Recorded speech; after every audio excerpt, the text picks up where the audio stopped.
Sometimes you go on a date with someone and you realize that they are batshit. Here's what I want to talk about today. The difference between quirky and crazy. Because one of them is quite attractive, endearing.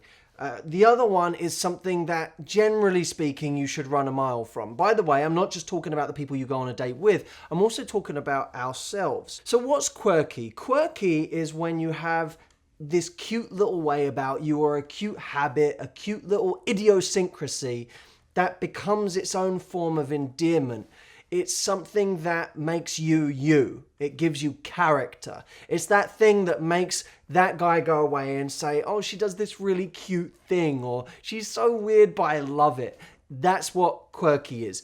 Crazy is when you go home and you say, what the was that? So how do you distinguish between quirky and crazy? Where's the line? It gets a little hazy. There are 7 examples that I'm going to give you that highlight the difference between quirky and crazy. Quirky. You're planning to see a movie with someone and they say, okay, but don't be late because I cannot miss the trailers. They're the best part of the whole thing. Crazy. When 5 minutes before the trailers start, you say, let's go get some popcorn. He grits his teeth and you can visibly see that you've ruined his night. 2.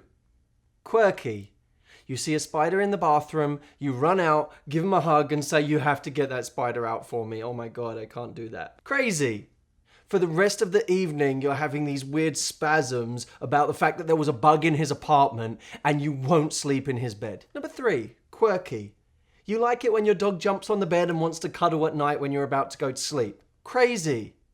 When he sometimes doesn't want the dog to stay in the bed, you go into a fit of rage and you say, do not make me choose between you and the dog. That dog has been with me for the last 8 years. You will lose, my friend. Number 4, quirky. You kind of like snuggling up and watching a Disney film just because it reminds you of your childhood and you really like Disney. Crazy. On a first date, you're sitting next to him watching Aladdin, singing line by line, A Whole New World. A whole new world. Number 5, quirky. Everything in his place is nice and tidy and he's a little like, he likes things a certain way and it's kind of cute. Crazy. In the middle of having sex, he's rearranging the pillows. Oh, that's it. Right. There. Number 6, quirky. When his favourite team scores a goal, he gets this little boy look on his face and gets all excited and runs over to you. Crazy.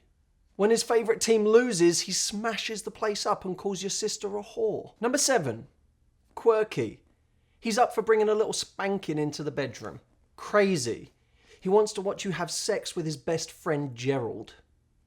See, to me, the real difference between quirky and crazy is that quirky describes those idiosyncrasies that we have that we can pass off as fun or playful, and very often we're self-aware. I think that's a sign of good mental health, is when we're self-aware, we know those little silly things that make us us, and we don't always have to demand them. You know, we need to see the trailers at the movies, but if we don't one time, it's not going to be the end of the world. Those things are quirky. They're the things that define us. Crazy, those are the things that become these compulsive habits and tendencies and desires that we cannot control, and when they happen, we don't seem in control of them or even self-aware of them. Now, for me, I think about what's something that makes me quirky.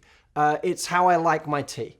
You know, if someone brings me a cup of tea and it's slightly too milky, I will happily send that cup of tea back and say, I'm sorry, I just can't do this. Crazy would be that, you know, they bring me my tea and it's a little off and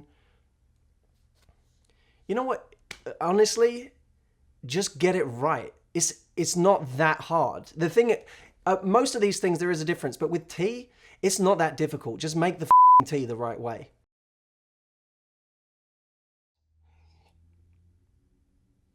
How much milk did you? Oh, for sake! Crazy. He wants to watch you have sex with his best friend Gerald. Crazy. When they lose, he smashes the place up and calls your sister a whore.